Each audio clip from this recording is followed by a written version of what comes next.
আসসালামু আলাইকুম প্রিয় খামারি ভাই বোনেরা, যে যেখান থেকে দেখছেন সবাইকে অসংখ্য ধন্যবাদ।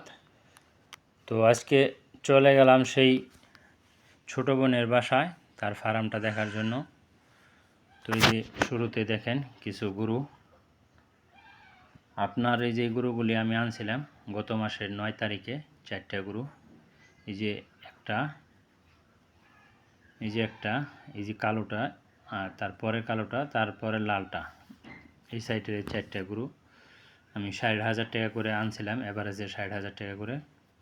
তো আজকে 1 মাস হয় নাই, 9 তারিখ হলে 1 মাস হবে। তো মাশাআল্লাহ গিয়ে দেখলাম অনেকটাই পরিবর্তন হয়েছে। তো আমার বাসায় জায়গা ছিল না, এই কারণে এই জায়গায় রাইখে আসছিলাম। তবে ছোটো বোনকে বললাম তুমি লালন পালন করো।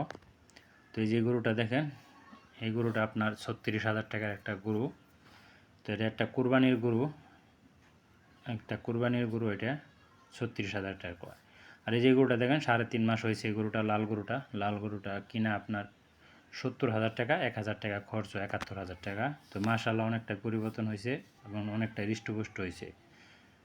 তো দেখলাম ভালোই। তবে এই যে সবচাইতে বড় গরুটা, এখন আনুমানিক এটা ক্যামেরায় কেমন দেখা যাচ্ছে জানি না, তো আনুমানিক 8 থেকে 9 মণ মাংস হবে এটা শরীরে। এটা গত বছরে কুরবানির আগে কিনা, কুরবানিরও 2 মাস 2.5 মাস আগে কিনা, 1,25,000 টাকার কিনা ছিল ওই গরুটা। আর এই যে গরুটা দেখেন, এটা একটা 36,000 টাকার একটা গরু, এটা 3 মাস হয়েছে।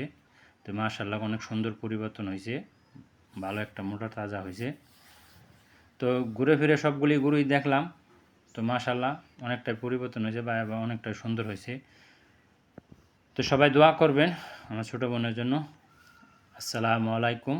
সবাই ভালো থাকবেন এবং সুস্থ থাকবেন এবং আমার পাশে থাকবেন, আমার চ্যানেলটা সাবস্ক্রাইব করে দিয়ে আমাকে উৎসাহ দেবেন। দেখেন সম্পূর্ণ গরুটি গোসল করাই দিছে।